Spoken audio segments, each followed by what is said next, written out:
Yan guys, we're here sa Inasal. And tingnan nyo yung order namin. Yan guys, mga kayanglad. Diba? Sarap, diba? Busog ka talaga rito sa Inasal.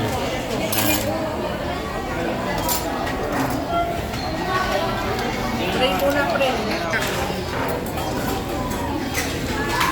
Let us over the And then, What? Darling, pray yan.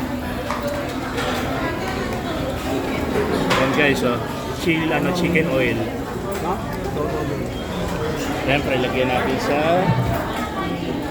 sa kanin. Dalawa na, ako na ito isa. Lagyan din natin chicken ng chicken oil. Ayun pa. Ay, May tubig na, tatlo. Tubig na tatlo. Salamat. thank you, thank you. Ay, sabaw. Saka yung sabaw ni Papa mo, nilayo ko eh. Sabaw mo yan ha? Nilayo ko. Kaya may sabaw tayo.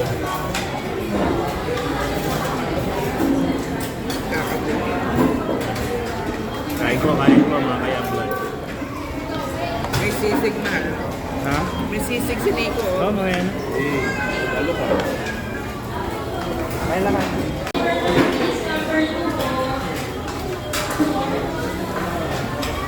First bite. Thank you, Lord.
Oy, grabe, busog. Kano? Sige. Sobrang panalo. Talaga rito sa Inasal.